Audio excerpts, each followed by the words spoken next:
అతనికి ఒక దాసుడు ఉన్నాడు. ఆ దాసుడు రోగి ఉన్నాడని మనకి ఇక్కడ కనబడుతుంది. శతాధిపతి అంటే ఏంటి అంటే, శత అంటే ఏంటండి? శత అంటే 100. అంటే ఆయన దగ్గర ఆయన 100 మందికి అధికారి, 100 మందికి అధికారిగా ఆయన ఉన్నాడు. అయితే ఇక్కడ ఏం కనబడుతుంది అంటే, యేసు ప్రభువు కపెర్నహూములోనికి వచ్చారు. వస్తే ఆ శతాధిపతికి ప్రియుడైన దాసుడు ఒకడు రోగి అయి చావ సిద్ధమై ఉండెను. ఇప్పుడు ఒక అధికారి అంటే తన యొక్క పని చేయించుకునేంతసేపు ఎలా ఉంటారు? బాగా పని చేయించుకుంటారు కదా.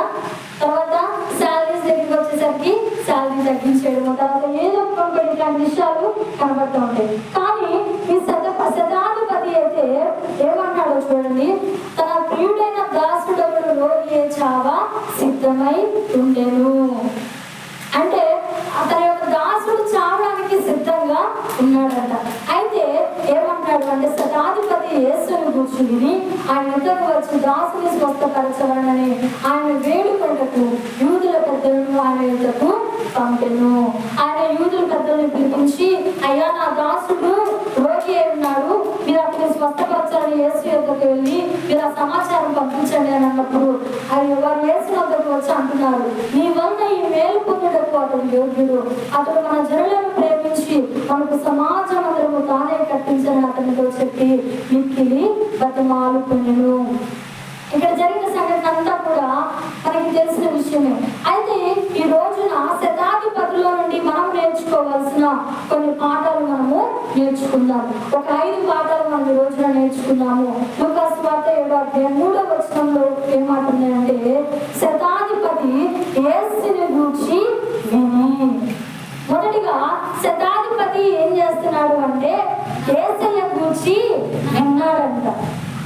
యేసయ్య గురించి ఏం చేస్తున్నాడండి? శతాధిపతి విన్నాడు. మరి ఈ రోజున చాలా మంది కూడా యేసయ్య మాటలు వినడానికి చాలా కష్టపడుతున్నారు, చాలా బాధపడుతున్నారు కదా.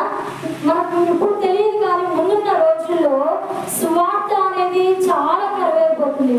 ప్రకటించేవారు ఉండరు, బోధించేవారు ఉండరు, సువార్త కరువైపోతుంది. మనం ఎంత చదవాలన్నా, మనం ఎంత వినాలన్నా కానీ ముందున్న రోజుల్లో సువార్త అనేది మనకి చాలా తక్కువైపోతుంది. ఇక్కడ మనం మొదటిగా ఏం నేర్చుకోవాలి అంటే, శతాధిపతిలో నుంచి యేసుని గురించి శతాధిపతి విన్నాడు, మనము కూడా వినేవారంగా ఉండాలి.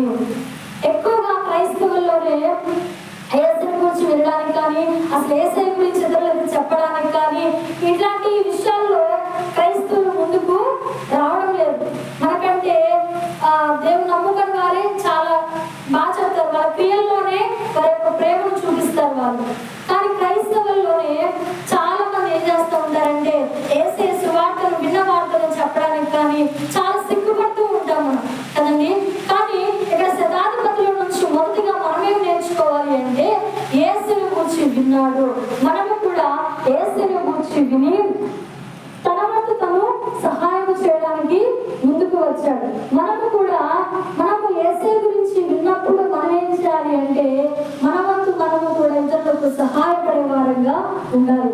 ఆ సహాయం అనేది మాట ద్వారా అయినా ఉండవచ్చు, లేకపోతే ఆర్థిక సహాయం ద్వారా అయినా ఉండవచ్చు, లేదా ఆదరించే మాటలైనా పర్లేదు. ఏదైనా నీకు చేతనైనది, నువ్వు చేయగలిగినది ఈ లోకంలో నీ సామర్థ్యం చొప్పున నీవు కూడా ఒక సహాయాన్ని చేయాలని ఈ రోజున శతాధిపతిలో నుంచి మనం ఈ రోజున నేర్చుకుంటున్నాము. శతాధిపతి ఇంకొక మంచి పని చేశాడు అని ఏంటి అంటే, అతనిలో నుండి మనం రెండవదిగా నేర్చుకోవాల్సింది ఏంటి అంటే, అతడు ఒక మందిరాన్ని కూడా కట్టించాడంట. ఏం కట్టించాడండి? ఒక మందిరాన్ని కట్టించాడు. మనం అది చదువుకున్నాం కదా. ఆయన మందిరాన్ని కట్టించినట్టుగా కూడా 4వ వచనం 5వ వచనం మనం చదువుకుంటే, అతడు మన జనులను ప్రేమించి మనకు సమాజమందరూ తానే కట్టించని అతనితో చెప్పి మీకెళ్ళి బతిమాలుకొనిది. మొదటిగా ఆయన యేసుని గురించి విన్నాడు. ఆయన ఏం చేశాడు అంటే, ఒక మందిరాన్ని కూడా కట్టించాడంట కదండి. అసలు మందిరం కట్టడం అంటే చాలా ఖర్చుతో కూడిన పని అన్నమాట. కానీ ఇక్కడ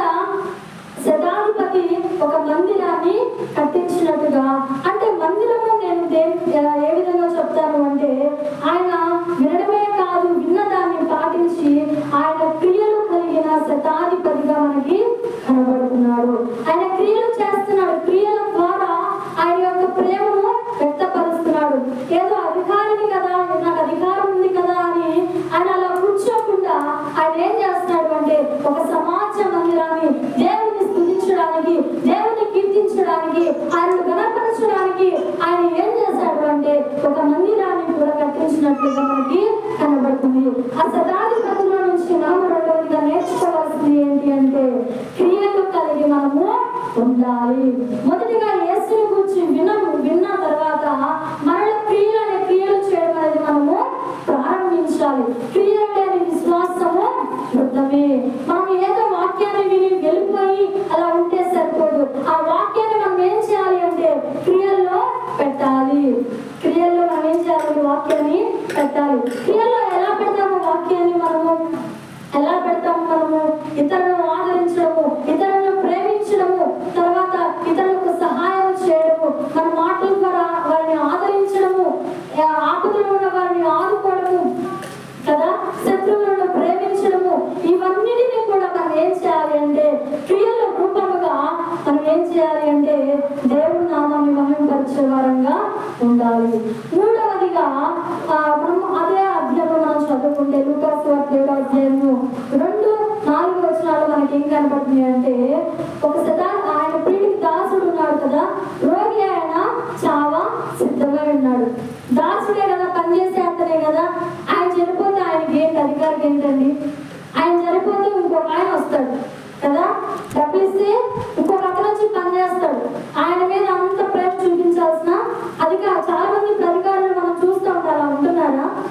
అలా ఉండడం లేదు. ఈ రోజుల్లో అధికారులు ఎలా ఉంటున్నారు? ఎవరి స్వార్థం వారిది, ఎవరి అభివృద్ధి వారిది, అలా ఉంటున్నారు. కానీ బైబిల్ గ్రంథంలో ఈ శతాధిపతి ఎంత ప్రేమ కలిగిన వ్యక్తో చూడండి. ఆయన తన ప్రియమైన దాసుడు అంట. ఆ శతాధిపతికి ఆయన ఎవరు?